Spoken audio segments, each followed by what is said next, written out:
नमोऽस्त्वनन्ताय सहस्रमूर्तये सहस्रपादाशिशिरोरुबाहवे सहस्रनाम्ने पुरुषाय शाश्वते सहस्रकोटियुगधारिणे नमः। नमः कमलनाभाय नमस्ते जलशायिने नमस्ते केशवानंद वासुदेव नमोस्तुते। शंकरं शंकराचार्यं केशवं बादरायणं सूत्रभाष्यकृतौ वन्दे भगवन्तौ पुनः पुनः। ईश्वरो गुरुरात्मेति मूर्तिभेदविभागिने व्योमवद्व्याप्तदेहाय दक्षिणामूर्तये नमः। ओम।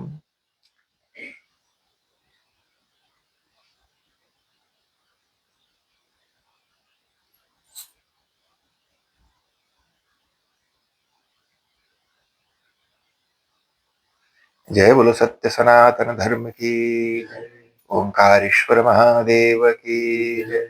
बुद्ध भावन भगवान श्री काशी विश्वनाथ की जय। सियावर रामचंद्र भगवान की जय। पवन सुत हनुमान की जय। ओम नमः पार्वती पतये हर हर हर महादेव।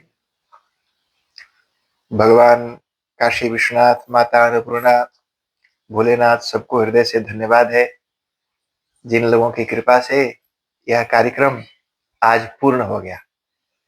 और अब तो थोड़ा और है जी, शादी का लड्डू खाएंगे और उसके बाद फिर सब अपने घर जाएंगे।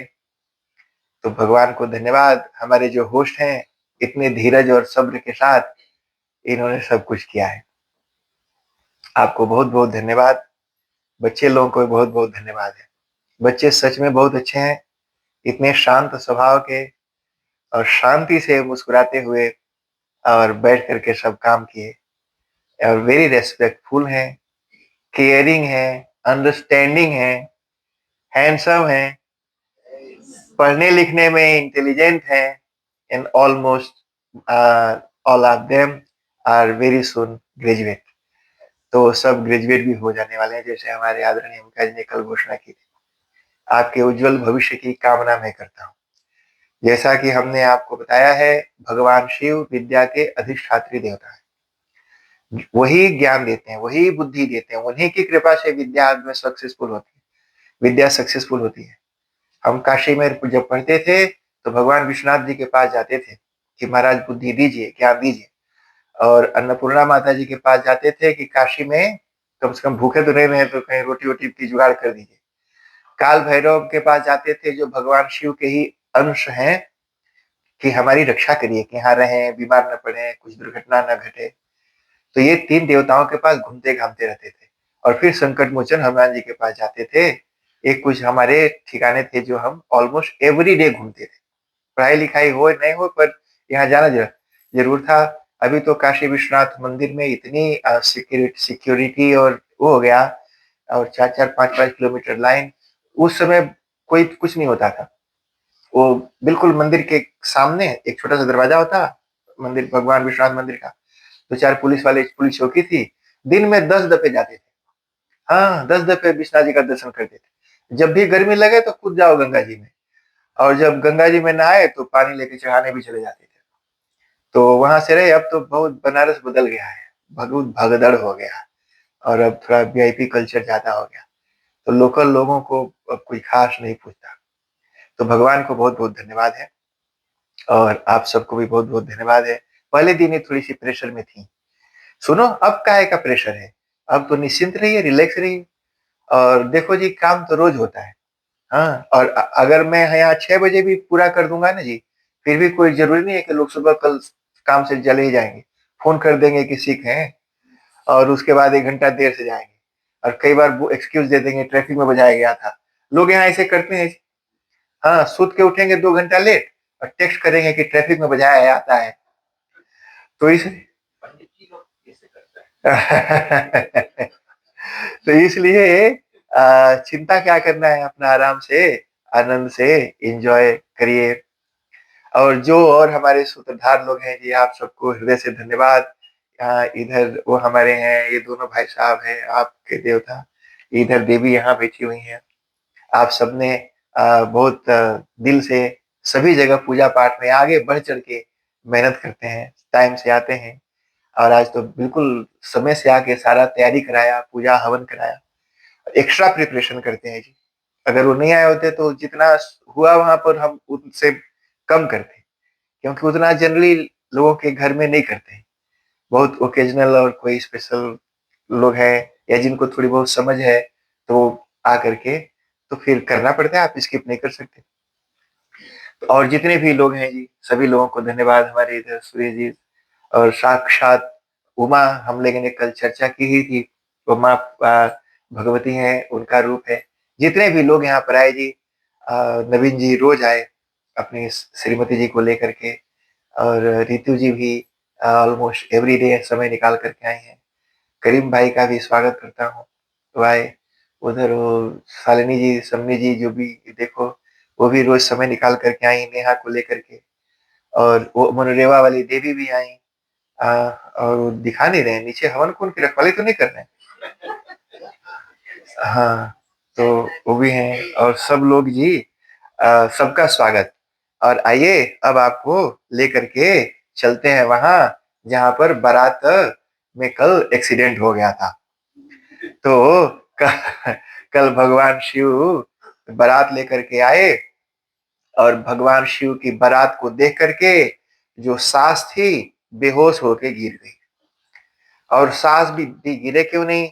क्योंकि कन्या वृणुते रूपम, माता पिता सुखम, माता सुखम कन्या वृणुते रूपम। कन्या जो है देखती है कि लड़का सुंदर होना चाहिए, माँ सोचती है कि सुखी जीवन बिताए, पिता सोचता है कि थोड़ा सा स्टेटस वगैरह उसका अच्छा होना चाहिए।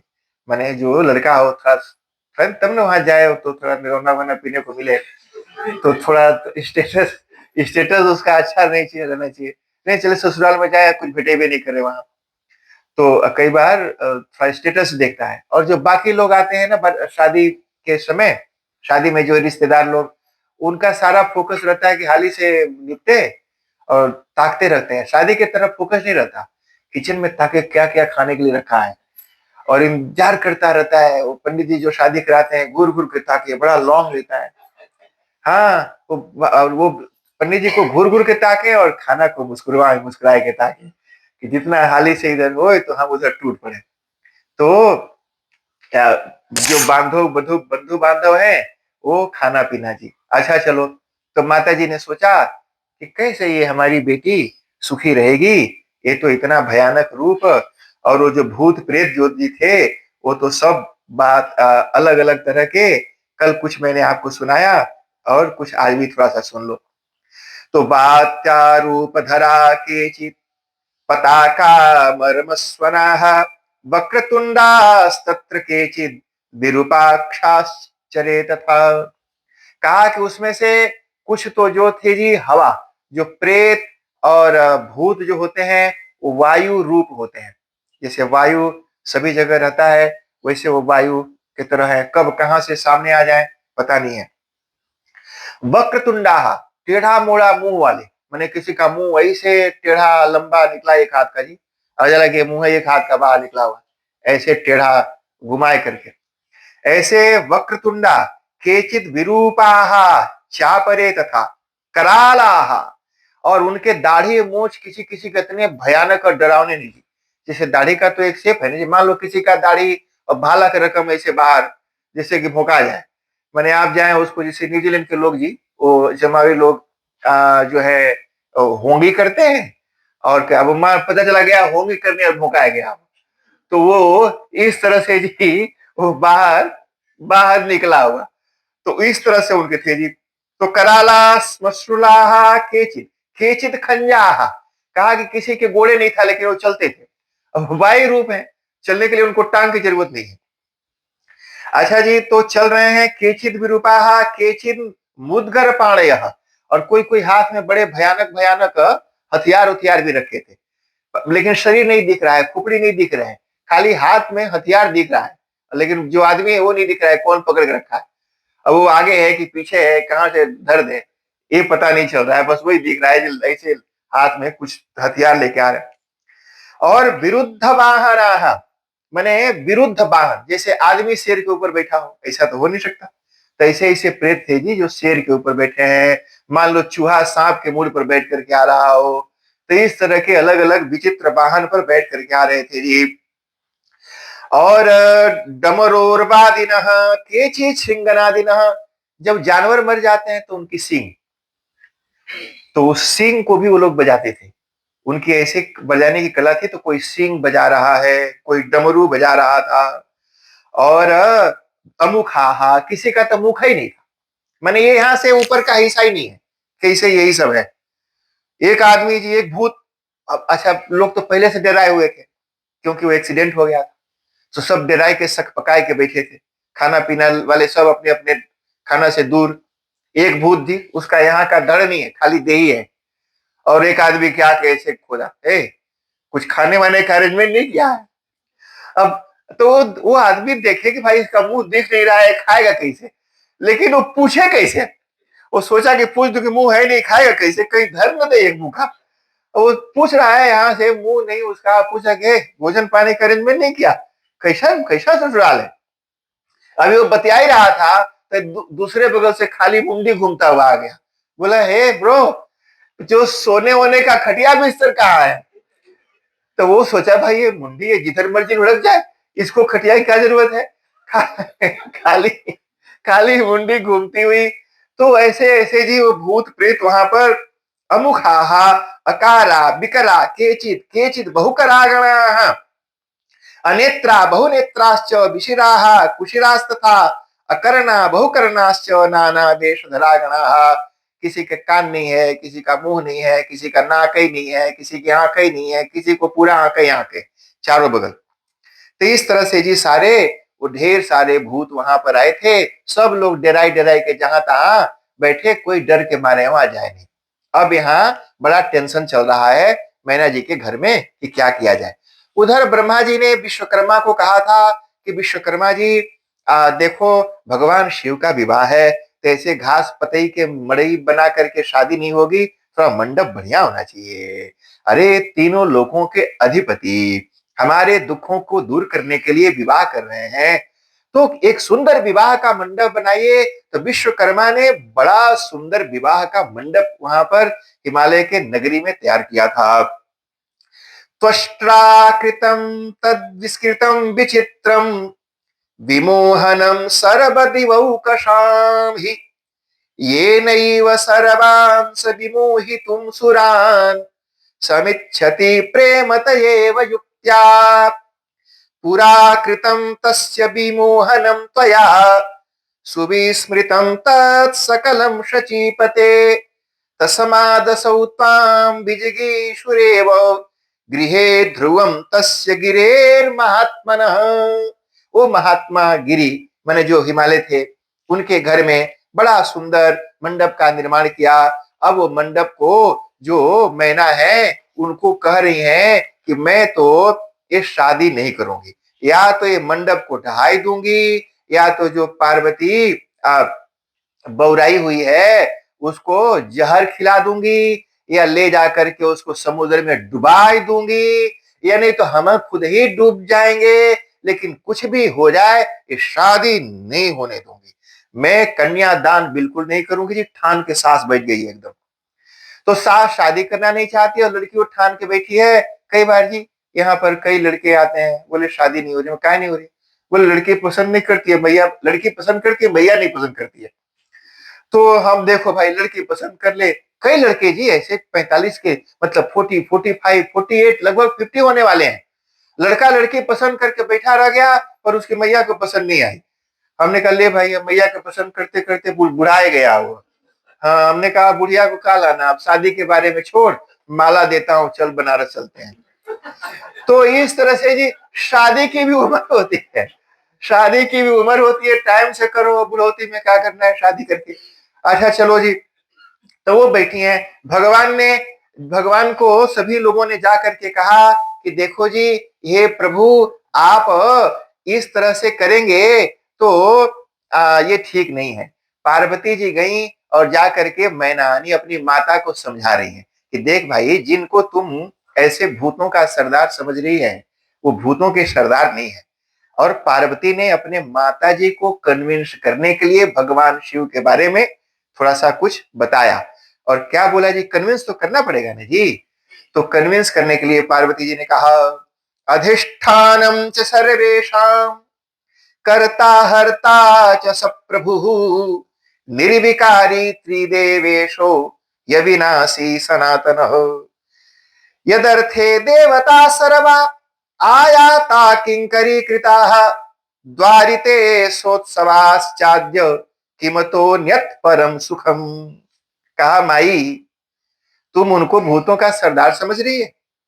अधिष्ठानम च सर्वेशा, ये संसार में जितना कुछ भी है ये सब उन्हीं के अंदर है। अगर वो ना होते तो कुछ भी नहीं होता। बोला वही करता है पूरे संसार के, वही हरता है, वही प्रभु मालिक है। हे माता, निर्विकारी, उनमें कोई विकार नहीं।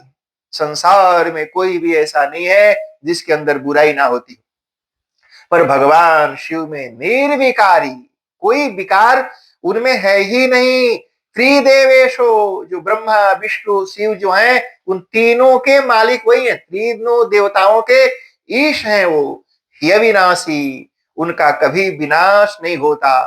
अरे कोई दूसरा दुल्हा आएगा तो आज नहीं तो कल मर जाएगा, हमको विधवा होना पड़ेगा। लेकिन उससे शादी करेंगे तो हमें ही को मरना पड़ेगा, वो तो हमेशा वैसे ही रहते हैं। अविनाशी सनातन, हमेशा रहने वाले हैं। हे माता, जरा विचार तो कर, वो कोई साधारण आदमी है जिसके लिए देवता लोग नौकर के तरह, चपरासी के तरह, सर्वेंट के तरह ये सारे देवता लोग तेरे दरवाजे पर आए हैं। वो कोई साधारण साधारण भूतों का सरदार नहीं हो सकता। अरे माई, तेरे को तो अपना धन भाग धन भाग धन भाग करना चाहिए कि जिसके वजह से सारे देवता, जिनका दर्शन नहीं होता, जिनके लिए लोग दूर बैठ करके मंत्रों का जप करते हैं, वो सारे के सारे देवता साक्षात तेरे दरवाजे पर, तेरे घर में, तेरे आंगन पर, तेरे हाथ से तेरा भजिया डालो कसेरा और गुलगुला खाने के लिए आए हुए हैं। अरे तुमको इस बात का सुख नहीं है, गौरव नहीं है, और तुम भगवान का भभूत और सांप देख रही है। उत्तिष्ठातः प्रयत्नेन जीवितं सफलं कुरु देहि मां त्वां शिवायास्मै स्वाश्रमं कुरु सार्थकम। बोला माँ बेटी को पैदा करती है, पाल पोस के बड़ा करती है, उसके जीवन का सबसे बड़ा सुख तब होता है जब वह अपने कन्या का दान एक सुयोग्य वर को करती है। हे माता, तेरे भाग्य से पूरे ब्रह्मांड का सबसे सुंदर जो वर है वो यहां पर आया हुआ है, इसलिए उठ और मेरा हाथ उसके हाथ में दे दे, अपना जीवन धन्य करो, धन्य हो जाओगी। देहि मां परमेशाय शंकराय जनन्यो स्वीकुरु त्वमिमं मातर विनयम में ब्रवीमिते। कहा कि हे माता, मेरा जो ये विनय है यह मान लो और मेरा कन्यादान कर दो। लेकिन माता जी, पार्वती जी के समझाने का तनिको असर नहीं हुआ और वो बोल रही हैं जी, बरोयम कीदृशो भीमो नया लब्धश्च दुष्टया। तो पार्वती को बोलिए बड़ा दुष्ट है। बोले कितनी दुष्ट औरत है, कितनी दुष्ट लड़की है, इसको शादी करना था तो ऐसे ही बौरा आदमी के पास कहाँ गई। अरे ढंग के कोई लड़के नहीं मिले इसको। ऐसे मैया ऐसे ही बोलती है जी। हाँ, मैया ऐसे ही बोलती है, कितनी भी सुंदर लड़की से शादी कर ले लड़का, बोले कि तुमको ऐसे ही बहू मिली थी, सन को नहीं सुने हैं, सुती रहती है देर तक, बैठी रहती है, खिलाती नहीं, चाय नहीं पिलाती, गोड़ नहीं दबाती। अरे गोड़ मत दबाओ बहू से, वो गटई दबाई नहीं किसी। तो इसलिए कि मेना हम करिष्ये हम दुष्टा ग्रहवतीम शिवाम दास्याम्यस्यै गरम तीव्रम कूपे क्षेप श्यामी ध्रुवम। मन तो कर रहा है कि इसका गटई पकड़ के कहीं कुएं में डुबा दो। मन करता है कि गटई, वो मैना बोल रही है कि मन करता है कि अपनी लड़की मैंने पार्वती का गटई पकड़ के कहीं कुएं में ले जाके इसको ढकेल दूंगी, इतना गुस्सा में है वो।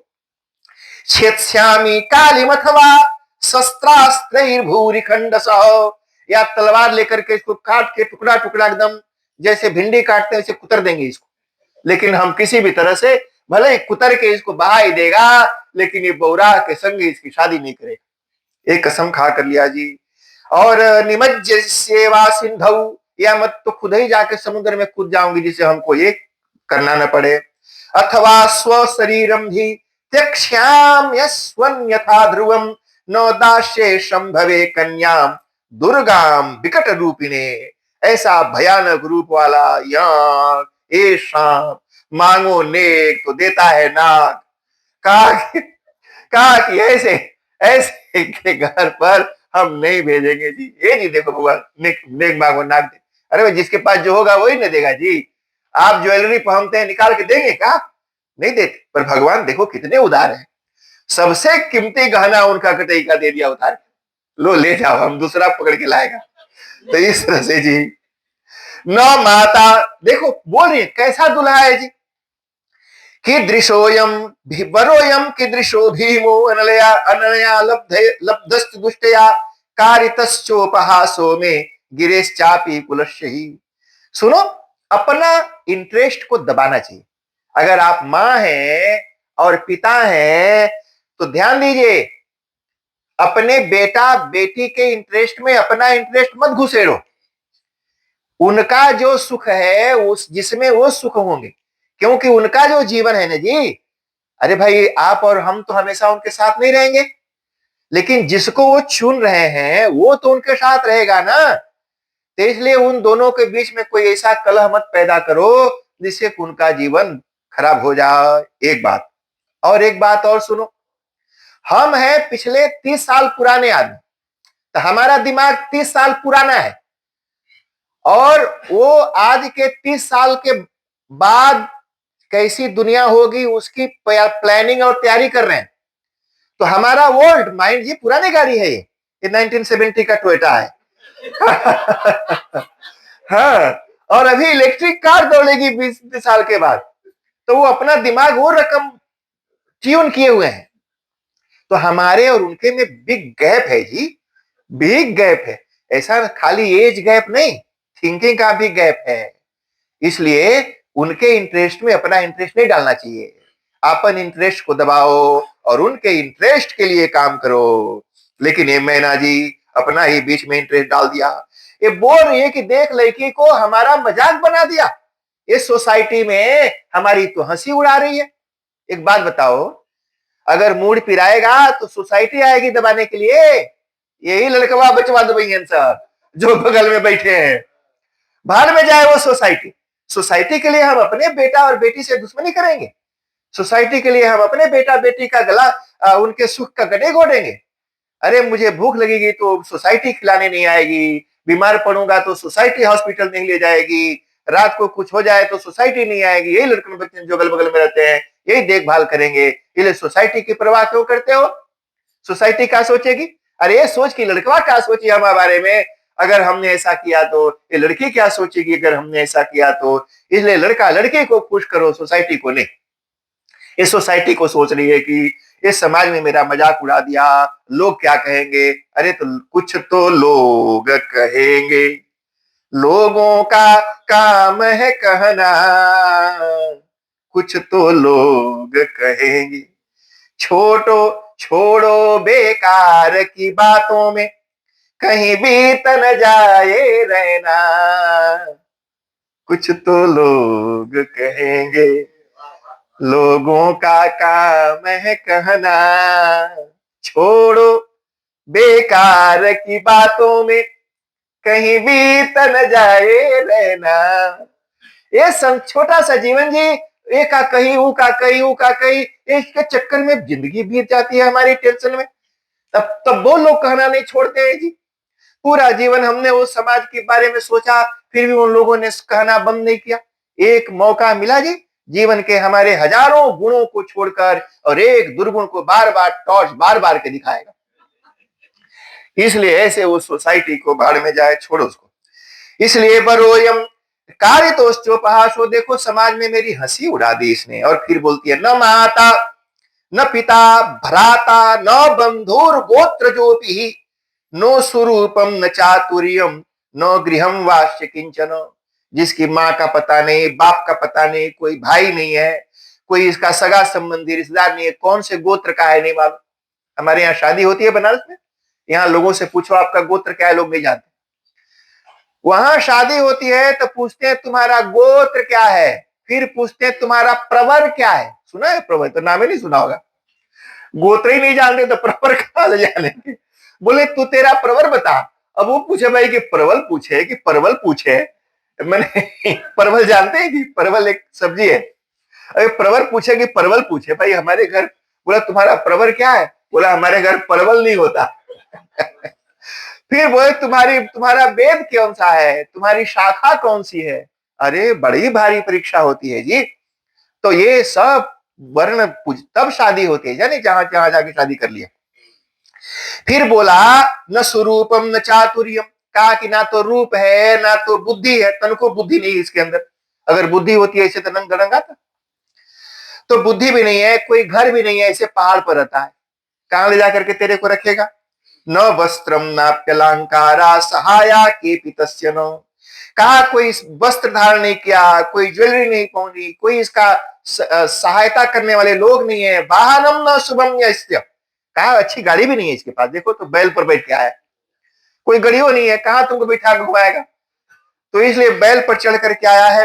न पावित्र्यम, और सुनो पवित्र होना चाहिए। ये मुंडी लपेट के आया गदई में, ये जहां पर जो नरमुंड लपेट के घूमता हो वो कहां पवित्र रहेगा जी। ये लोग मुर्दा छू करके आते हैं तो पानी, अरे छूते भी नहीं, केवल चले जाते हैं स्मशान में, तब वो घर आके नहाते। वो पूरा स्मशान ही संग लेके आया है, तो पूरा स्मशान ही संग लेके आया। और तो उसे तुम शादी करना चाहती है। और विद्या, कोई डिग्री उसके पास नहीं, कहीं पढ़ाई लिखाई नहीं किया, जैसे गुरु गुरु का पता ही नहीं, डिप्लोमा भी कम से कम किया होता। तो वो डिप्लोमा भी नहीं किया, डिग्री तो छोड़। और फिर बोलती है जी कीदृशः कायः शुभम यस्य न भयो न धनम तथा, उम्र भी पता नहीं है, डेट ऑफ बर्थ नहीं मालूम, पता नहीं कहीं ये बूढ़ा न गया हो, बहुत बोल के तो बुढ़ा ही लग रहा है। तो बूढ़ा से शादी करके क्या सुख तेरे को मिलेगा।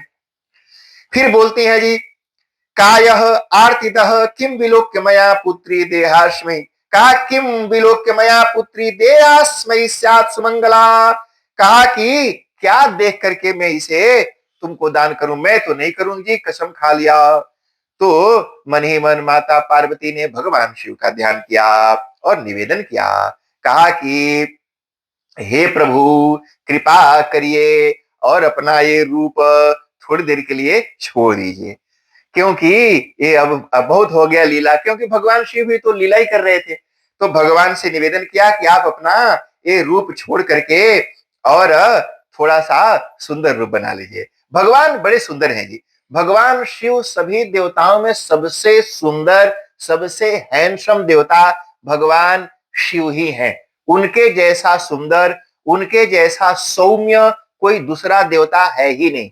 भगवान ने अपना सुंदर रूप बनाया और भभूत तभूत छोड़ दिया, वैसे ही अपना बाघांबर लपेट करके ही और जनेऊ वगैरह जो पहले वो दूसरा दूसरा बनाया जी, दूसरा सुंदर लपेट लिया और वही सांप को ही लपेटा, लेकिन उसको अंदर थोड़ा सा ताकि दिखे नहीं, बेल्ट की तरह उसको सांप को लगा लिया फिर से वापिस, क्योंकि पहले वाला तो बताइए क्या कल आपको क्या हुआ था। तो दूसरी धोती पहन ली और बेल्ट बांध लिया और सज धज करके जी सभी लोगों को, भूत प्रेतों को भी बोला कि तुम लोग भी थोड़ा सा अपना जो रूप है ठीक ठाक कर लो, थोड़ा बाल वाल कंघी वंगी कर लो और बढ़िया से थोड़ा सुंदर बना करके चलो। और फिर भगवान ने रूप बनाया जी, क्या हुआ देखो। श्रुत्वा तद्वचनं प्रीत्या शंभुना धृतमद्भुतं स्वरूपमुत्तमं दिव्यं कृपालुत्वं च दर्शितम् तद्दृष्ट्वा सुंदरं शंभुं स्वरूपं मन्मथाधिकम् अत्यहृष्यो मुने त्वं हि लावण्यम परमायनम। इतना सुंदर उनका रूप था कि जैसे मानो कामदेव भी लज्जा जाए, कामदेव को भी ईर्ष्या होने लगी। उसको लगता था कि सबसे सुंदर मैं ही हूं, लेकिन कामदेव से भी सुंदर रूप भगवान शिव का हो गया सुप्रसन्नम। अरे चेहरे पर मुस्कुराहट जी, मुस्कुराया। भगवान के दांत बड़े सुंदर हैं जी, एक लेवल में है वो ब्रेसेज नहीं कराया कहीं जाके।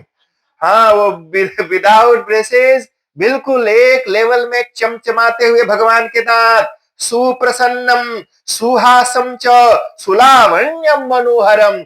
ऐसा रूप जो देखे तो मन को हर लेने वाला रूप भगवान का हो गया।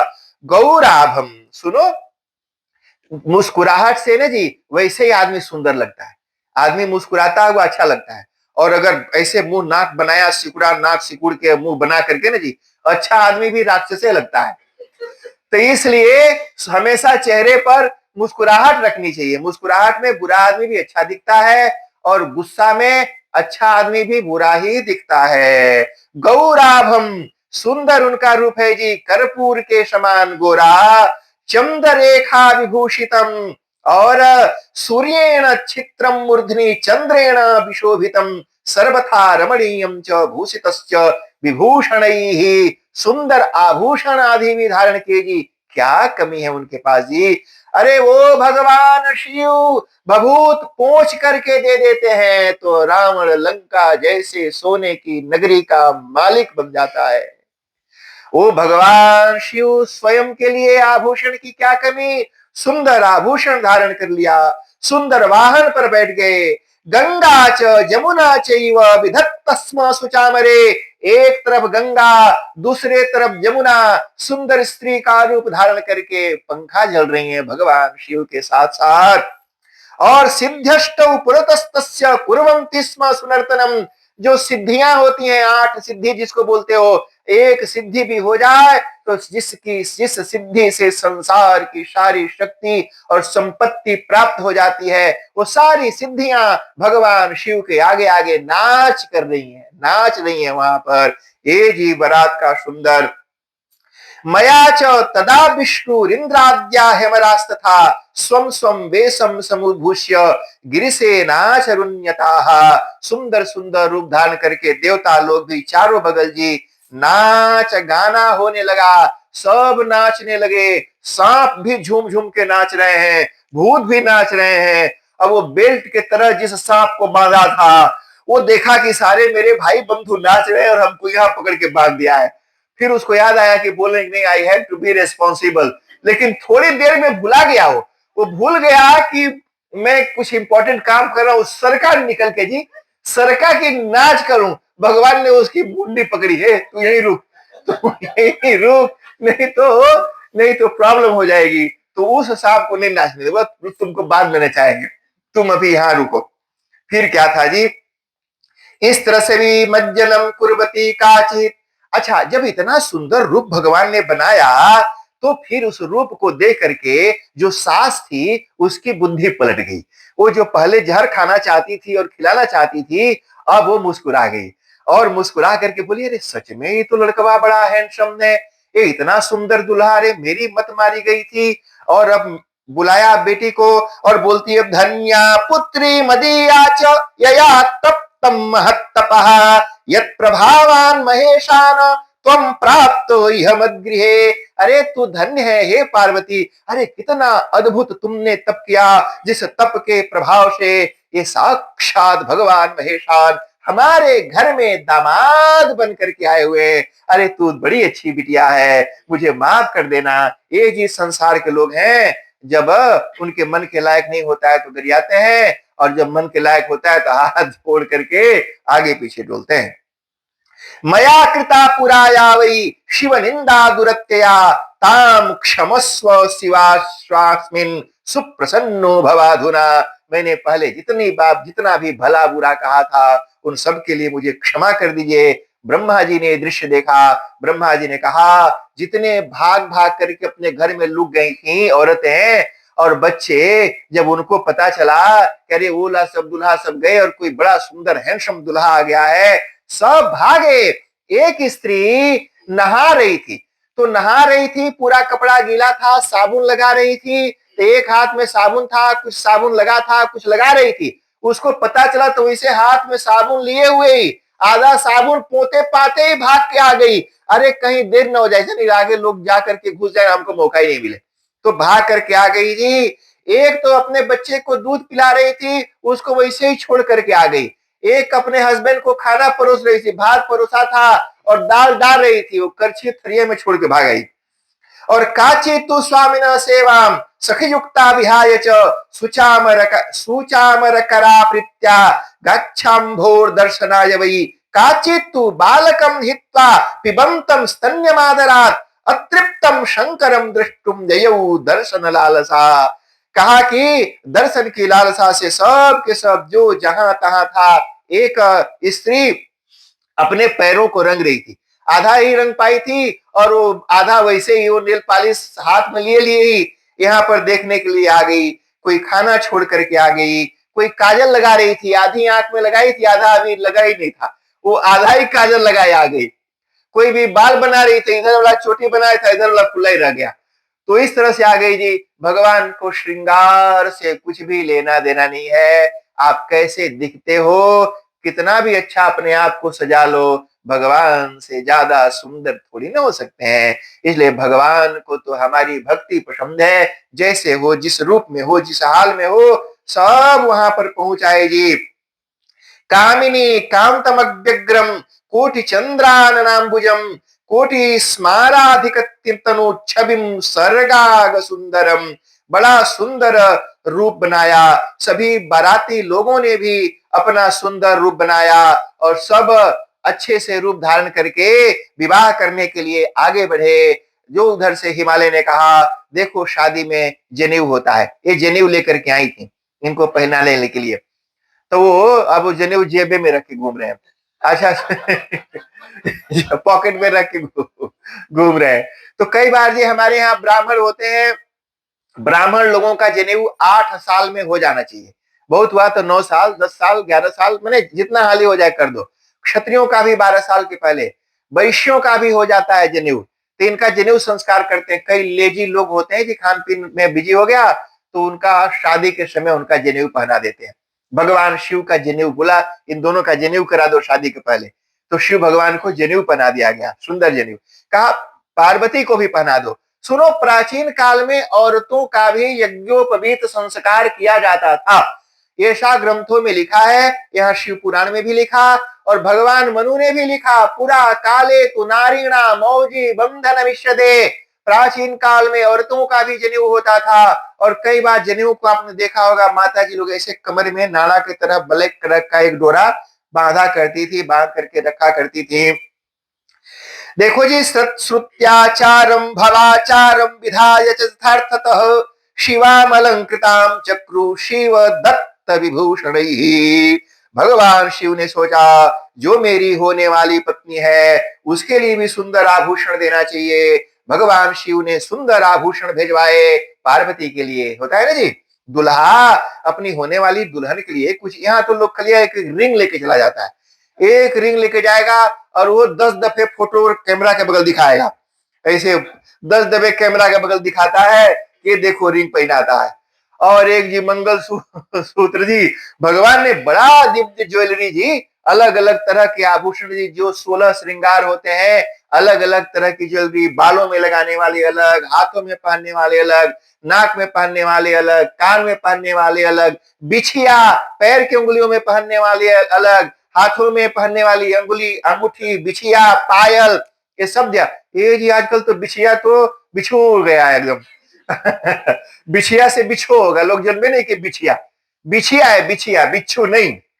तो तो ये नहीं, बिछिया को बिच्छू का रकम लोगों ने छोड़ दिया। तो वो जी दिया सब कुछ और सुंदर सुंदर मंगलाचार हुआ, उन गहनों की पूजा की गई जी, मंगल मंत्र पाठ कर करके ब्राह्मण लोगों ने उन आभूषणों में शक्ति का संचार किया। उनमें जो दोष थे उसको निकाल करके पार्वती को दिया। पार्वती को नहला करके धुला करके सुंदर वस्त्र पहनाया गया। उनसे स्नापयित्वा प्रथमं स्नापयित्वा तां भूषयित्वा सर्वसः नीराजिता सखिभिश्च विप्र पत्नीभिरेव च। सुंदर आभूषण वस्त्र जनेऊ भी पहनाया गया और सुंदर सज धर के काजल वाजल भी लगाया गया और फिर नजर भी उतारी गई जी, उसका आरती की गई, नजर उतारी गई, पूरा जो भी विधि विधान होता है ये सारा कुछ किया गया जी। कंचुकी परमा दिव्या नाना रत्नान्विताद्भुता विधृता च तया दिव्या बिलसत्यधिकम मुने। बड़ा सुंदर साड़ी, बड़ी सुंदर साड़ी भगवान शिव ने उनको दी थी पहनने के लिए जी। ऐसा नहीं सोचे हमारी सास कि वहां जाकर के ये बाघ का चमड़ा चमड़ा लपेट के रहा तो हमारी बिटिया को हाथी का चमड़ा में उड़ा देगा। कहा कि नहीं, सुंदर सुंदर साड़ी, सुंदर साड़ी ले कंचुकी परमा दिव्या नाना रत्नान्विताद्भुता। साड़ी भी, साड़ी में भी बड़ी बड़ी मणियां जड़ी हुई थी। ऐसा नहीं नकली तार जाली नहीं, साड़ी में भी सुंदर ज्वेलरीज लगे हुए थे। ऐसे सुंदर दिव्य साड़ी दिया। विधृता च तया दिव्या, ऐसे वो देवी मैंने पार्वती ने ऐसे साड़ी को धारण किया, बड़ा सुंदर लग रही थी। सावभार तदाहारम दिव्य रत्न समन्वितम बलयानी महारहानी शुद्ध चामी कराणी च। बड़ा सुंदर हार पहना, बड़े सुंदर हाथों में कंगन धारण किए। वलयानी यहाँ पर जो पहने जाते हैं ऐसे सुंदर आभूषण को धारण किया और बड़ा सुंदर लग रहे थे जी। बड़े सुंदर रूप धारण कर करके और रूप बना करके और अपना पुरस्कृत्य प्रभुम सर्वे जगमूर, इस तरह से इधर भगवान शिव भी अपने सभी संगी साथी लोगों के साथ जो विश्वकर्मा ने विवाह का मंडप बनाया था उसमें प्रवेश हुआ। मधुपर्क आदि की विधि हुई जी। शादी की विधियां होती हैं, सारी विधियां कराई गई। शादी की कौन कराए? कहा कि अब भगवान की शादी है, उसको कराने वाला कोई विद्वान ब्राह्मण होना चाहिए। ऐरा गैरा नत्थु खैरा जा करके फिल्मी गाने गा करके और शादी करा देने वाला नहीं होना चाहिए, मंत्र बोलने वाला होना चाहिए। आजकल तो लोग जा करके शादी में फिल्मी गाने गा के शादी करा देते और तो मंत्र तो होते नहीं और शादी की कोई विधि भी नहीं होती है, सारा जी इधर उधर का दिखावा हो गया है। तो वहां पर शादी हुई जी बढ़िया विधि विधान से। कौन कराएगा? तो साक्षात ब्रह्मा जी, जो चतुर्वेद के जानकार, ऋग्वेद, यजुर्वेद, सामवेद, अथर्ववेद, चारों वेदों के मंत्र चारों मुखों से एक साथ बोल सकते थे, ऐसे साक्षात ब्रह्मा जी वहां पर विवाह कराने के लिए आए। सब वेदी लगा दी गई, बड़ा विस्तार है जी। ब्रह्मा जी बैठ गए और बैठ करके उनका हृदयालंबन कराया। हृदयालंबन होता है जी, सुनो, मियां बीवी में खटर पटर होता है। जानते हैं कहां खटर पटर होता है? क्योंकि दोनों के पास दो मन है, दोनों का मन दो है ना जी। जैसे मेरा मन है और बीबी का भी मन है, तो हस्बैंड ये सोचता है कि मन तो मेरे पास है, बीबी के पास तो होना ही नहीं चाहिए, तो इसलिए मैं जैसे कहता हूं वैसे वैसे उसका हमारे हिसाब चलना चाहिए। और बीबी सोचती है कि मन तो मेरा है, वो हस्बैंड का मतलब तो हंसता हुआ बैंड, तो जैसे जैसे मैं बजाऊं उसको बजना चाहिए। तो वो अब हस्बैंड तो बजता नहीं है, बीवी उसको बजाए मांगे और हस्बैंड सोचता है कि ये तो बीवी है, इसको तो ककड़ी है। ककड़ी जानते हैं? एकदम नरम मुलायम जो कुकुम्बर होता है, बिल्कुल ताजा नरम मुलायम फ्रेश वाला, जिसमें बिया हुआ नहीं है, बिल्कुल ऐसे कर कर कर कर कर जाए। तो हस्बैंड सोचता है कि ककड़ी रकम है, इसे कर कर कर कर, और जब लगाता है तो उसका दांत टूट जाता है दो चार। तो इस तरह से जी खटर पटर होता है। अच्छा सुनो, जब ये ना हो इसके लिए जब शादी होती है तो शादी के समय सोम देवता के लिए मंत्र बोले जाते हैं, चंद्रमा के लिए भी मंत्र बोले जाते हैं। कई बार सोम को लोग चंद्र को ही सोम कहते हैं। तो ये मन के देवता है, चंद्रमा मनसो जाता है।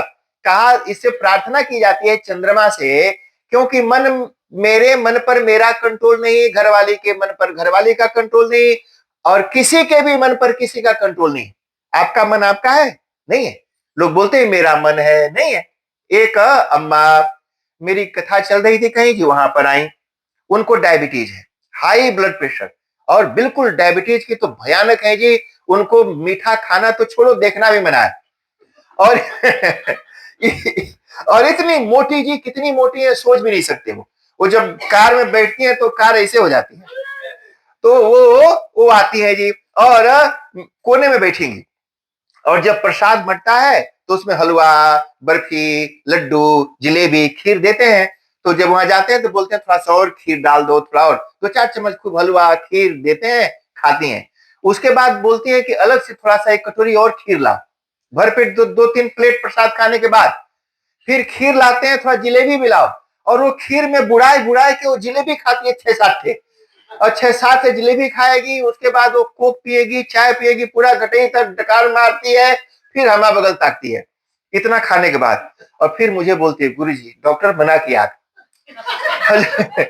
यहां तक दबाने के बाद बोलती है, पहले नहीं बोलती है। लेकिन हमने कहा भाई जब डॉक्टर मना किया था तो मानी काहे नहीं? बोला मन नहीं मानता है। हाँ, मन नहीं मानता। अरे भाई जब तेरा मन है तो मानना चाहिए ना जी। मेरा मन होता तो मानता।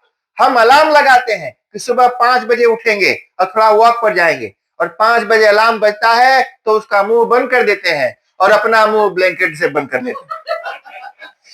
तो अगर मेरा मन होता तो मेरे हिसाब से चलता। तो मन मेरा नहीं है, वो मन का देवता वो चंद्रमा है। तो इस मन का जो मालिक है, जब वो चाहेगा तब मेरा मन मेरे हिसाब से चलेगा। इसलिए बीबी के ऊपर दांत ऐसे घसीटने का जरूरत नहीं है। इसलिए उस चंद्रमा को प्रसन्न करो, हे चंद्र देवता, हे सोम देवता, ये मैं इस जन्म ने मैंने इसे शादी की है, थोड़ा सा इसको मेरे लिए छोड़ दो। छोड़ दो इसको थोड़ी देर के मेरे लिए, ताकि ये मेरे हिसाब से चले, आप अपने हिसाब से काहे चला रहे हो। तो इस तरह से जी उस सोम का पूजन किया जाता है। हृदयालंबन की एक विधि होती है। कन्या और वर दोनों जी, स्त्री अपने पति के हृदय में ऐसे हाथ लगाती है, ऐसे उंगली, और लड़की लड़का और लड़का लड़की दोनों एक दूसरे के ऐसे लगाते हैं और हृदयालंबन करते हैं कि तुम्हारा हृदय मेरे हृदय में समा जाए और मेरा हृदय तेरे हृदय में समा जाए। हमारे हृदय और मन के जो भी देवता लोग हैं, वो दो सभी देवता लोग हमारे मन को, हृदय को, दिल को, दिमाग को मिला दें, एकम एकम कर दें, ताकि हम अलग अलग ना सोचें। और उस समय हम मंत्र बोलते हैं, ओम समंजंतु विश्वे देवाः समापो हृदयानि नौ। कहा कि वो हमारे मन को मिलाएं, समानी हृदयानि नौ, माने हमारे जो हृदय है एक जैसे हो जाए। सम्मातरिश्वा समधाता समुद्वेष्टि दधातु नौ।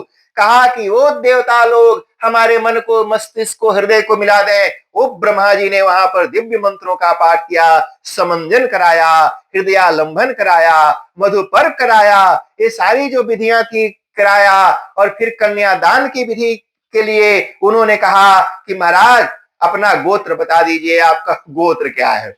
अरे पिता का नाम बताना, 3 पीढ़ी का नाम कम से कम बताना पड़ता है जी, कि तुम्हारा बाप का नाम क्या है, तुम्हारा आजा का नाम क्या है, पर आजा का नाम क्या है।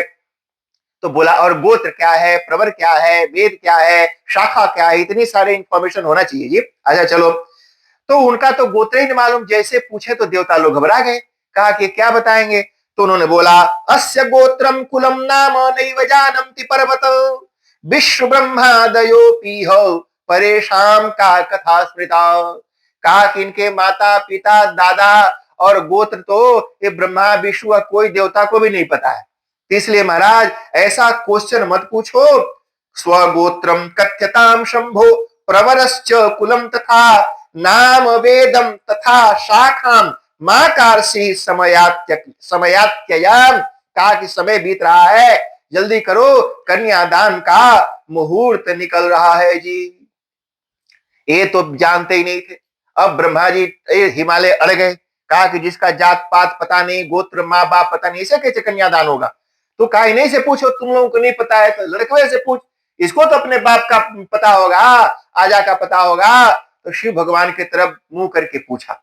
कहा कि भाई आप ही बता दो, आपके पिता कौन है। ब्रह्मा जी भारी मन से जी, क्योंकि ब्रह्मा जी तो जानते हैं ये तो सबके बप्पा ये तो है। तो पूछा ब्रह्मा जी ने कि भाई आपके पिता। तो भगवान शिव मुस्कुराए, बोले कि आप तो परम पिता है, ब्रह्मा है, सारे संसार को बनाते हैं, तो फिर मेरे भी पिता आप ही हो गए। तो पिता के नाम, तो बोले पिता के नाम ब्रह्मा, ये है संसार के पिता। कहा कि ठीक है आजा का नाम बताओ।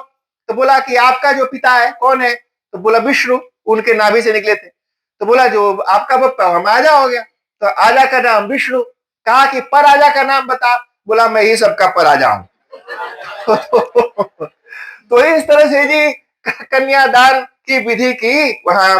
कन्यादाने स्थीयताम चाद्य शैल नाथोक्त्या किम कार्य नासस्तवैव सत्यम ब्रूमो नात्र कार्यो विमर्श तस्मात् कन्या दीयताम ईश्वराय।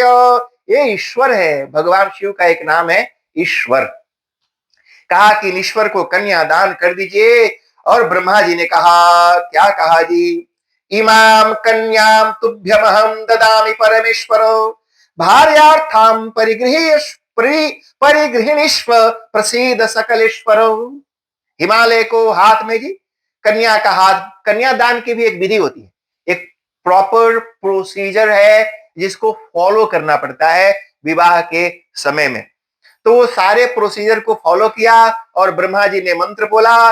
कहा कि ये हिमालय अपनी कन्या इमाम कन्याम हिमालयस्य पुत्रीम सौभाग्यवतीम पार्वती नामनीम सुमंगलीम अत्रागताय वराय ईश्वराय सकलेश्वराय परमेश्वराय तुभ्याम अहम संप्रददे। इसका हाथ पकड़ लो महाराज, एक कन्या का पाणी ग्रहण कर लीजिए। तस्मै रुद्राय महते मंत्रेणानेन दत्तवान हिमाचलो निजाम कन्याम पार्वतीम त्रिजगत प्रशुम। अपना बेटी का कन्यादान हिमालय ने कर दिया। इत्थम शिवाकरम शैलः शिव हस्ते निधाय च मुमोदातीव मनसि तीर्ण काम महार्णवः। हिमालय भी बड़े प्रसन्न हो गए, भगवान शिव भी प्रसन्न हो गए। उन्होंने कहा जैसे भगवान शिव अपनी पत्नी से बहुत प्रेम करते थे, तो वो सोचने लगे कि देखो देखो इतने सालों के बिछोह के बाद आज मुझे ये मेरी सुंदर पत्नी प्राप्त हो गई। जैसे जब शादी होती है तो लड़के सोचते हैं ना जी, हाली से लोग यहाँ से भगे चलें ताकि मैं घरवाली के साथ थोड़ा एकांत में। भगवान शिव भी ऐसे ही सोचने लगे जी कि कितना हाली हो जाए ताकि मैं मेरी धर्म पत्नी को जितना जल्दी हो जाए, ताकि जितने सालों का बिछोह है, कितनी बातें हैं, कितनी कहना सुनना है, हाली से हाली मैं ले जाऊं और ले जा करके अपनी बातचीत करूं। तस्मै इत्थम शिवाकरम शैलः मुमोदाति वमनसि। और क्यों जी, तीर्ण काम महार्णवः, मैंने बिल्कुल तीर्ण काम से आहत होकर के वेद मंत्रेण गिरीशो गिरिजाकर पंकजम जग्राह स्वकरेणासु प्रसन्न परमेश्वरः। मुस्कुराते हुए भगवान शिव ने उनका हाथ पकड़ लिया जी। और बड़ा और भी ढेर सारी विधियां हुई जी। अब वो सारा बताऊंगा, मैंने बताया था आपको 8 घंटे की तो शादी की विधि है, तो सारा एक एक चीज डिटेल में करेंगे तो उतना तो समय तो चाहिए होगा। तो सब हो गया, शादी वादी हो गई। आखिरी में एक ध्रुव दर्शन की विधि होती है। ध्रुव तारा होता है जी आकाश में, अर्ली मॉर्निंग में दिखाई पड़ता है 3 बजे 4 बजे के आसपास। आजकल तो शादी दिन में होती है तो दिन में तो तारा दिखता नहीं है, लेकिन फिर भी पुस्तकों में लिखा हुआ है कि अरुंधतिम पश्य, कहा कि देखो अरुंधति तारा को देखो।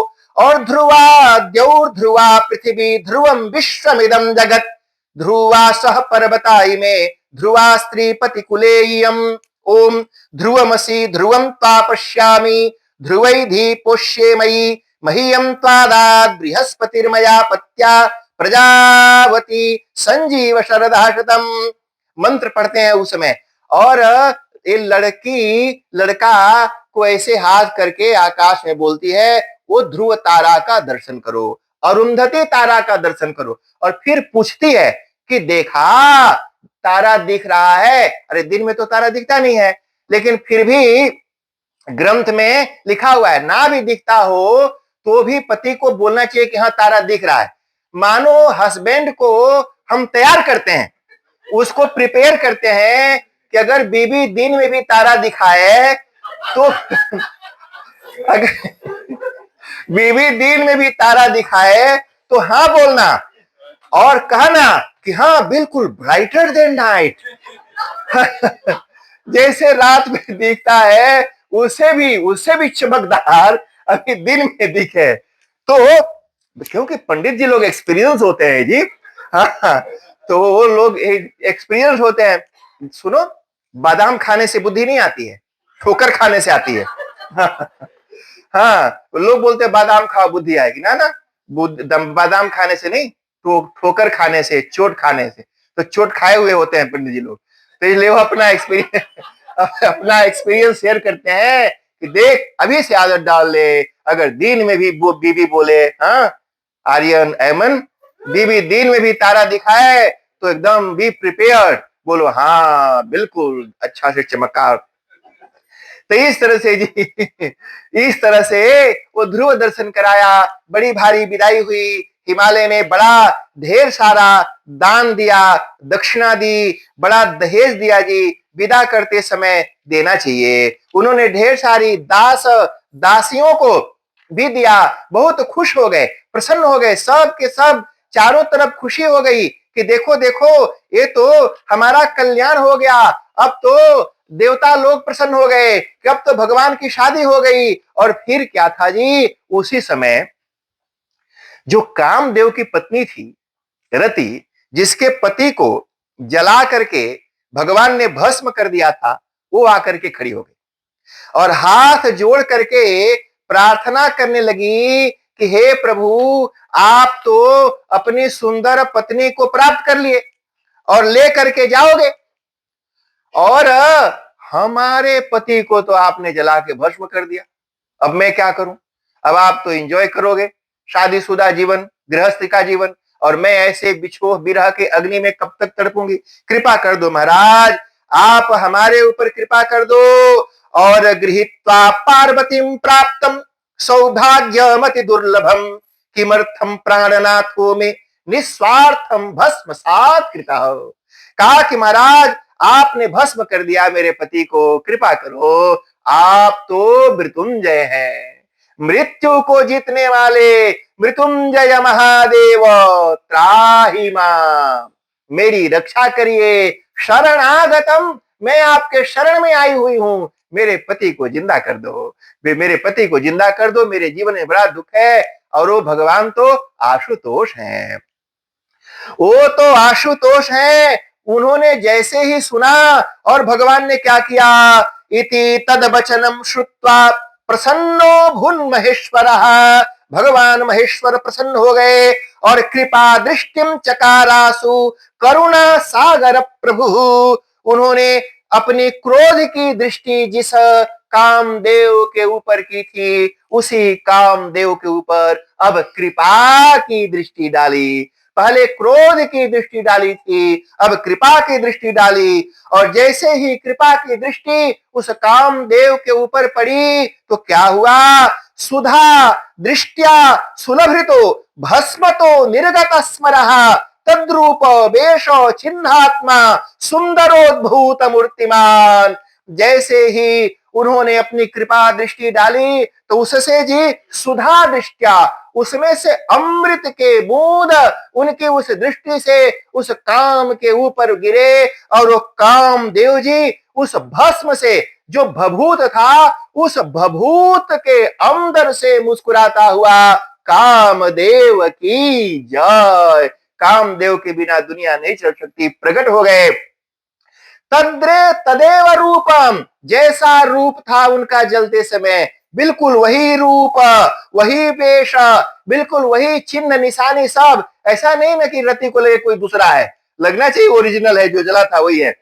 तो बिल्कुल जी ओरिजिनल जैसे थे वही चिन्हात्मा, सुंदरो अद्भुत मूर्तिमान, साक्षात कामदेव वहां पर प्रकट हो गए। रति भी प्रसन्न हो गई, और प्रसन्न होकर के भगवान भी प्रसन्न हो गए। देखो जी, जब अपने जीवन में खुशी आए तो दूसरों के जीवन में भी खुशी आए, इसका यत्न करना चाहिए। तो सब प्रसन्न हो गए जी, मिष्ठान हुआ, सब शादी का लड्डू खाए, और खाने पीने के बाद विदाई हुई। विदाई करने के लिए हिमालय ने रथ दिए, घोड़े दिए, ज्वेलरी दी। अच्छा सुनो, हंडी बर्तन भी दिया, क्योंकि उनको पता था कि वहां सब भूते रहते हैं, ये खाते पीते तो वहां नहीं, सब हवा पीते हैं। क्यों, तो प्रेत और भूत तो सब हवा पीते हैं, लेकिन हमारी लड़कियां तो कम से कम खाएगी। तो वहां पर वो गैस चूल्हा वगैरह होगा नहीं, हंडी बर्तन होगा नहीं, नॉन स्टिक सब प्लेट्स वगैरह सब, और कढ़ाई वढ़ाई सब खरीद करके जी रखा था। सारा भर भूर करके दाल चावल मिर्च मसाला सब पैक किया। कहा कि पहली बार जा रहे हैं, पूरा दहेज का सामान दे करके विदा की। और भगवान शिव भी जी मुस्कुरा करके और प्रसन्न होकर के वहां से निकले जी और पहुंच गए अपने हिमालय पर। देखना जी, भगवान शिव को जैसे आप देखते हैं कि वो पहाड़ पर ऐसे बैठे रहते हैं, सच्चाई उतनी ही नहीं है। उस कैलाश पर भगवान शिव का बड़ा अद्भुत महल है, बड़ा सुंदर महल है। जैसे देवताओं को, ब्रह्मा को, विष्णु को, इंद्र को नहीं है, उससे भी सुंदर महल है वहां पर, जिसके अंदर मां भगवती पार्वती रहती हैं और जिसके अंदर भगवान शिव विराजमान रहते हैं। ऐसे ही शादी हो गई। शादी के साथ दोनों सुखपूर्वक रहने लगे, और जिसके लिए शादी हुई थी कि बच्चे होने चाहिए, वो बच्चे भी हो गए जी। कार्तिकेय हुआ, कार्तिकेय का प्रादुर्भाव हुआ। जब लोग कार्तिकेय भगवान की जय। गणेश जी का भी प्रादुर्भाव हुआ। जब लोग गणेश भगवान की जय। परिवार बढ़ गया, 2 थे 4 हो गए। और उस समय जी यहाँ पर अब परिवार बढ़ गया और भगवान शिव दिन भर बैठे रहे। एक दिन माता पार्वती उनके पास गई और बोली कि देखो कुछ काम दाम ढूंढ लो, पार्ट टाइम ही ढूंढ लो, लेकिन कुछ काम ढूंढो, नौकरी ढूंढो। ऐसे काम कैसे चलेगा? अरे मोगज भरना है, बिल भरना है, रेंट भरना है, खाली यहाँ बैठे रहते हो, कुछ काम करो, नौकरी ढूंढ करो। कहा कि हमको कौन नौकरी देगा, कोई तो नौकरी जॉब देगा नहीं हमारा वेशभूषा देख करके। अब पता चला कि वो आए वहां पर दवाई खरीदने के लिए, और इधर कोबरा फूंक कर दिया उसको, तो दुकान तो चलेगी नहीं, तो बंद हो जाएगी, तो कोई नौकरी तो नहीं देगा। तो फिर क्या कहा, खेती करो, फार्मिंग करो, खेती करो। कहा खेती कैसे करूंगा? तो खेती करने के लिए वो बोलती हैं जी, पार्वती जी बोलती है भगवान शिव को, क्या बोलती हैं जी, उठो एक इंसान बनो, उठो एक इंसान बनो, अच्छा सा किसान बनो, खेती बाड़ी करो यहाँ पर, दूर करो बेरोजगारी, जय जय भोले भंडारी, जय जय भोले भंडारी। अच्छा सुनो जी, और हस्बैंड जो है ना बहुत एक्सक्यूज देता है, और बीवी बोलती रहती है करते रहो, कुछ कर दो, पचा ठीक कर देगा। फिर बोलता है कमर पिरा है, कभी बोलता है मुड़ पिरा है, कभी बोला बड़ा ठंड है, बरसे है, कोई ना कोई एक्सक्यूज देता है। भगवान शिव ने भी एक्सक्यूज दिया। भगवान शिव कहते हैं, इस पथरीली भूमि में खेती कैसे कर पाऊंगा? चारों बगल तो पत्थर है ना जी, पत्थर में तो कुछ उगेगा नहीं। कहा किस पथरीली भूमि में खेती कैसे कर पाऊंगा, हल भी नहीं मेरे पास, वो कहां से लाऊंगा? एक बैल, वह भी बूढ़ा है, दूसरा कहां मैं पाऊंगा?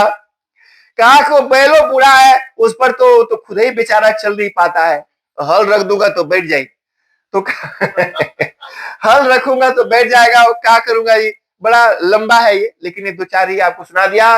पार्वती जी ने कहा देखो उपाय बताती हूँ, ऐसे करो। कैसे करो जी?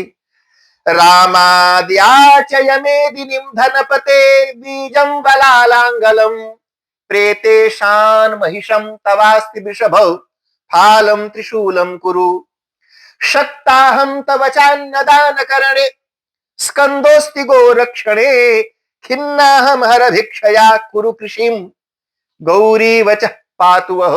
कृषि माने फार्मिंग, खेती करो।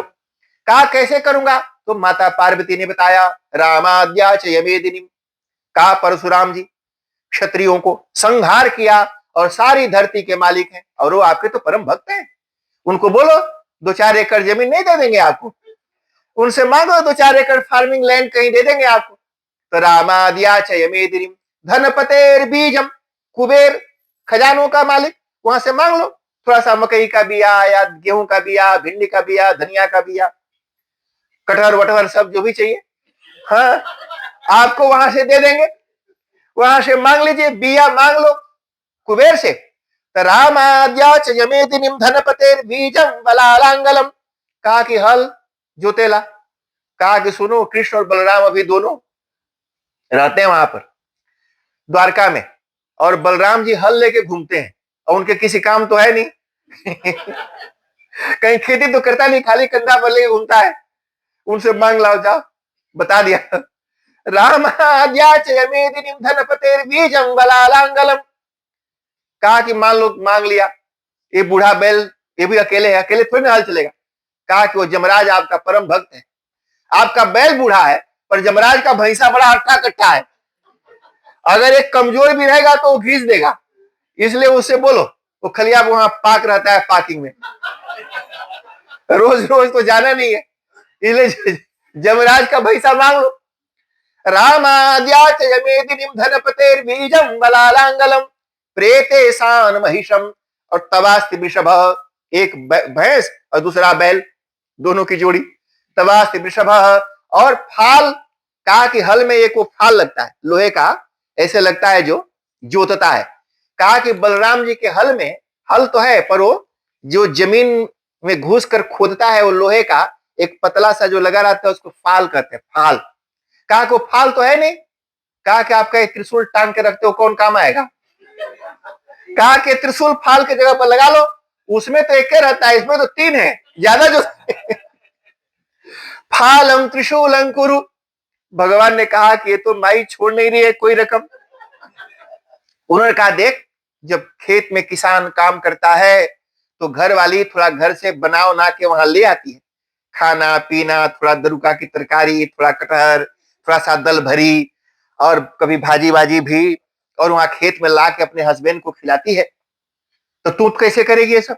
पार्वती जी ने कहा क्यों नहीं करूंगी, शक्ता हम तब न दान करने, मैं आपके लिए भोजन बना के लाऊंगी ना, आप पहले खेत जोतो तो सही, मैं आपके लिए भोजन बना के लाऊंगी। भगवान ने कहा चलो रे भाई, ये तो ये भी करने के लिए तैयार हो गई, अब क्या करूं? भगवान ने कहा सुनो, एक बैल को तो घास वास लाते नहीं है कोई, एक भैंसा आ जाएगा और वो भी जब्बर, और खाता भी है जब्बर, तो कहा कि खिलाएगा कौन उसको?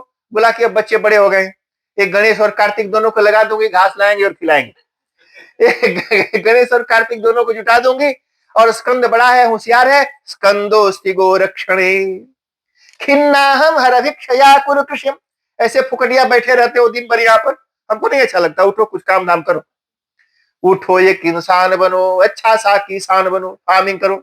अब भगवान शिव कभी खेती नहीं की जी, खेती नहीं किया तो क्या पता, अब किसी से पूछो आलू ऊपर होता है कि नीचे, तो नहीं जानता, तो आलू नीचे होता है ना जी, और पूछो गेहूं ऊपर होता है कि नीचे, तो गेहूं ऊपर होता है, धान ऊपर होता है, अच्छा मकई नीचे होता है कि ऊपर, तो मकई तो बीच में होता है, बीच में होता है ना, middle middle of the plant, मकई बीच में, आलू नीचे, गेहूं ऊपर। भगवान शिव तो कुछ भी नहीं जानते हैं, पहुंच गए कृष्ण भगवान के पास, भगवान कृष्ण तो उठ के खड़े हो गए, बोले महाराज आप पधारे, हुक्म किए होते हम ही आ जाते। बोले कि नहीं कुछ समस्या है, प्रॉब्लम है। कहा कि क्या? तो बोला वो घर वाली, तो बोले अच्छा घर वाली वहां भी शुरू हो गया, हम सोचा कि खाली हम सोचे खाली हमारे यहाँ ही प्रॉब्लम है हमने सोचा हमारे पास ढेर सारी है तो यहाँ खटर पटर होता होगा, आप तो वहां अकेली है, वहां भी खटर पटर हुए, हाँ बड़ा बड़ी दिक्कत है, थोड़ा बच्चे वच्चे हो गए हैं, नौकरी वोकरी है नहीं, तो थोड़ा सा कड़की है अभी, तो थोड़ा सा खेती बाड़ी के बारे में सोच रहा हूं, तो थोड़ा खेती करनी है, तो थोड़ा सा मेरी मदद करो। तो एक काम करो, जमीन हमारे लीज पर जमीन दे दो। पार्वती जी ने सिखाया था कि देखो जाकर के कृष्ण भगवान को बोलो, सारा प्रॉब्लम वहीं सॉल्व हो जाएगा आपका, बाकी सभी जगह जाने की जरूरत नहीं, लीज पर जमीन ले लो और बोलो कि फसल का आधा हिस्सा आपका और आधा हिस्सा हमारा।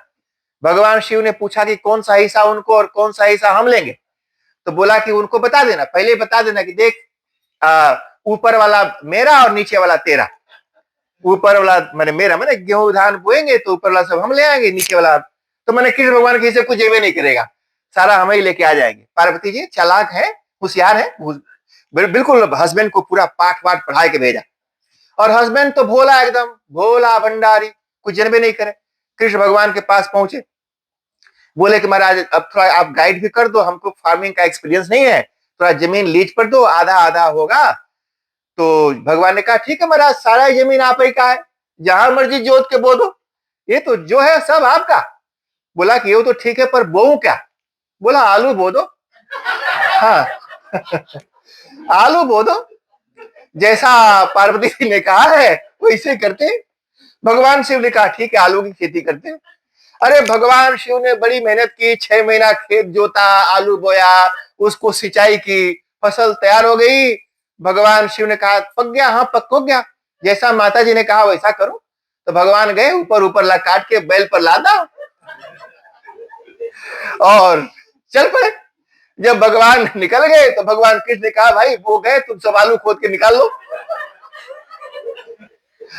तो भगवान कृष्ण के गलों में से आलू खोद के निकाल लिया। अबे बैल के ऊपर वो आलू का वो घास लाद के गए और वो पार्वती बोल रही कि देखो ऐसा हस्बैंड, कल को बुद्धि नहीं, इसको बुझा नहीं रहा है, काले क्या है। अरे भाई बैल को खाने के लिए नहीं, अपने खाने के लिए खेती, बैल को खिलाने के लिए नहीं, अपने खाने के लिए खेती करनी थी। तो बोला तुम ही तो कही थी कि ऊपर वाला मेरा नीचे वाला उनका, हम कौन सी करी। बोला आप भी ना, बुझाता नहीं तुमको, क्या करेंगे इसका, दूसरा दूसरा कॉप दूसरा फार्मिंग करो, जाओ वहां पर, इस बार उनको बता देना कि नीचे वाला मेरा और ऊपर वाला आपका। उनको पहले पहले पक्का कर देना कि कृष्णा पिछली बार की तरह नहीं, इस बार नीचे वाला मैं लूंगा और ऊपर वाला आपका होगा। भगवान कृष्ण गए, कृष्ण के पास भगवान शिव गए और बोला कि देखो भाई अब वो तो हो गया, अब अगली फसल बोएंगे, अब बताओ इस सीजन में क्या बोऊं, लेकिन शर्त है इस सीजन में क्या बोना चाहिए, अलग अलग सीजन में अलग अलग चीजें बोई जाती, क्या बोऊं बता दे, लेकिन एक शर्त है, इस बार नीचे वाला मैं लूंगा और ऊपर वाला आपका होगा। भगवान कृष्ण ने कहा कोई बात नहीं, हम नीचे वाला लेंगे, ऊपर वाला आप ले जाना। तो नहीं, नीचे वाला, हाँ नीचे वाला भगवान शिव लेंगे और ऊपर वाला कृष्ण भगवान लेंगे। कहा कि ठीक है महाराज, ऊपर वाला मैं रख लूंगा, नीचे वाला आप ले जाना। तो बोला वो तो सब ठीक है, लेकिन बोऊं क्या, इस बार इस सीजन में क्या बोना चाहिए। बोला गेहूं बो दो। बोला ये गेहूं का सीजन है, गेहूं बोइए। भगवान शिव ने कहा ठीक है, गेहूं बोया और 6 महीना फिर से मेहनत की थी, और वो गेहूं जब काटने के लिए तैयार, तो भगवान कृष्ण के पास गए, बोले तुम ऊपर वाला अपना ले लो, नीचे वाला मैं ले जाऊंगा। भगवान कृष्ण ने लगा के पूरा गेहूं ऊपर ऊपर कटवा लिया और इनको बोला महाराज बकिया आप उखाड़ के ले जाओ। तो भगवान शिव नीचे का सारा उखाड़े, बैल पर लाद के माता पार्वती के पास पहुंचे, बोले कि देख आ गया। तो बोले पार्वती जी फिर अपना बाल नोचने लगी देख करके कि महाराज आप हर बार बैल को खिलाने के लिए क्यों लाते हो, कभी तो हमारे खाने के लिए कुछ लाया करो। तो बोला कि हम क्या करें, तुम्हें ही कहे थे कि इस बार ऊपर वाला उनको देना है, नीचे वाला लाना है, तो ऊपर वाला हम उनको दे दिए। बोला आपको कुछ बुझाता है नहीं, अच्छा ये नहीं होगा, अब जाके फिर से नया खेती करिए और उनको बता देना कि नीचे वाला भी मेरा, ऊपर वाला भी मेरा और बीच वाला तेरा। दो ऐसा करो, आप महाराज हर बार ठगा जाते हो, तो नीचे वाला बोलते हो तो कुछ और बताता है, ऊपर वाला बोलते हो तो कुछ और बताता है। उसको बोलो कि नीचे वाला भी मैं लूंगा, ऊपर वाला भी मैं लूंगा, बीच वाला तेरा। पहुंच गए भगवान कृष्ण भगवान के पास, बोले महाराज बड़ी दिक्कत है, अब नई फसल बताइए इस सीजन में क्या बोऊं, लेकिन एक शर्त है, इस बार नीचे वाला भी मैं लूंगा, ऊपर वाला भी मैं लूंगा, बीच वाला आपका होगा। भगवान कृष्ण का कोई बात नहीं महाराज, सब आपका, आप जो कहो सब ठीक। भगवान शिव ने कहा अच्छा ये बताओ इस सीजन में क्या बोऊं।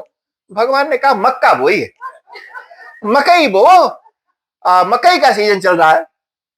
तो भगवान ने मक्के की खेती की। वो मक्का जब पक के शुरू हुआ तो ऊपर ऊपर वाला और नीचे नीचे वाला काट के भगवान ले गए और मकई सब वहीं छोड़ दिए। तो मकई वहीं खेत में छोड़ दिया और ऊपर की पलई या नीचे का जड़ बैल पर लाद करके पहुंचे। पार्वती जी ने कहा कोई काम का नहीं है, यही बैठ के भांगे पिए अच्छा है। वो गुस्सा रही थी, इधर से भगवान कृष्ण आलू, गेहूं और मकई, ये तीनों जी जितना भी यहाँ पर भगवान शिव ने उत्पन्न किया था सब लाद करके रथ पर वहां पर पहुंचे। बोले हे माता ये सब आपका, क्षमा करना, ऐसे भोले भंडारी हमारे इतने भोले, इनको कहां आपने फंसा दिया। भगवान शिव के पास गए, बोले महाराज ये लो नीचे वाला आलू भी आपका, ऊपर वाला गेहूं भी आपका, मकई भी आपकी। आपके जैसे उदार और भोला आदमी इस संसार में कैसे रहेगा? आप ही कैलाश पर ही रहिए, मुझे बस फोन कर दिया करो। मुझे फोन कर दिया करो, मैं यहाँ पर डिलीवरी कर जाया करूंगा। इस तरह से जी भगवान शिव अपने परिवार में बहुत हैप्पी हैं।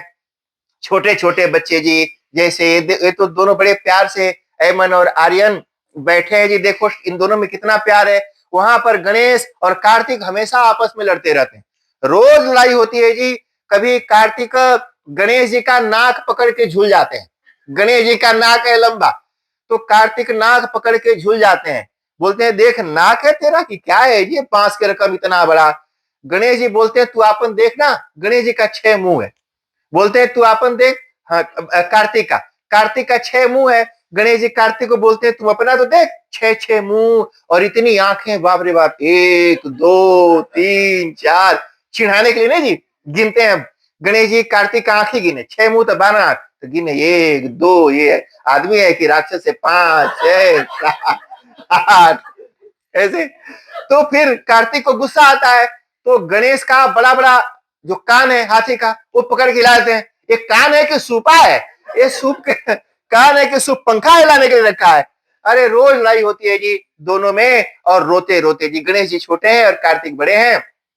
गणेश जी रोते हुए माता पार्वती के पास जाते हैं और शिकायत करते हैं, हे रंब किमंबरो दिशि कथम कर्णौ लुठत्यग्निभु किंते स्कंद विचेष्टितम मम पुरा संख्या कृता चक्षुषा। कहा कि हे रंब किमंबरो दिशि कथम कर्णौ लुठत्यग्निभु किम ते स्कंद विचेष्टितम मम पुरा संख्या कृता चक्षुषा। जा करके बोला कि हे माता, हे मम, हे अम्ब किम अम्ब रोदिशि कथम। कहा कि क्यों रो रहा है? गणेश जी रोते हुए गए, कहा क्यों रो रहा है? तो गणेश जी ने कहा वो कार्तिक मेरा कान पकड़ के मरोड़ दिया ऐसे। बच्चे रो के माँ की शिकायत करते हैं जी। तो माता कार्तिक को बुलाती हैं और डांटती हैं, क्यों रे, तुमने इसका एक छोटा भाई एक कान काहे मरोड़ा? तो बोला कि हमने शुरुआत की, शुरुआत यही किया था, ये हमा बगल से हमारी आंखें गिन रहा था, हमको गुस्सा आया तो हम इसका कान मरोड़ दिए। गणेश जी ने कहा कि नहीं मां, शुरुआत हमने नहीं की, शुरुआत इसने की थी। ये पहले मेरा नाक नाप रहा था, मेजर कर रहा था कितनी लंबी नाक है, तो हम जब मेरा नाक नापा तो मैंने इसकी आंख गिन दी। तो माता पार्वती ने दोनों को पकड़ करके गले से लगा लिया, दोनों को प्यार किया, कहा कि तुम दोनों मेरे पुत्र हो, आपस में प्यार से रहो। और पद्य लिखने वाले महात्मा कहते हैं जैसे माता पार्वती अपने बच्चों से प्यार करती हैं, जैसे भगवान शिव अपने बच्चों से प्यार करते हैं, वैसे ही प्यार हमसे आपसे सबसे करें। जैसे अपने बच्चों को प्रेम देते हैं, वैसे ही प्रेम की वृष्टि परमात्मा हम सबके ऊपर करे। आप सभी स्वस्थ और प्रसन्न रहें। यह भगवान शिव की कथा हम लोगों ने यहाँ पर थोड़ी सी सुनी। विस्तार से एक और कथा आगामी वर्ष अप्रैल में होगी, और वहां पर लंबा 8 दिन 7 दिन 7 दिन 8 दिन तक का रहेगा। तो उसको और विस्तार से और ढेर सारी चीजें, और इस बार जो छूट गई हैं अलग अलग बहुत सारी चीजें, और थोड़ा और उसको थोड़ा फोड़ के आनंद लेकर के हम चर्चा करेंगे। अभी के लिए आप सभी को मैं भगवान काशी विश्वनाथ से प्रार्थना करता हूँ कि आप सब स्वस्थ और प्रसन्न रहें। आप सब खड़े हो जाइए, हम भगवान की आरती करेंगे। आरती के बाद 1-2 काम छोटा सा और करेंगे, और उसके बाद यह आज का कार्यक्रम पूर्ण होता है।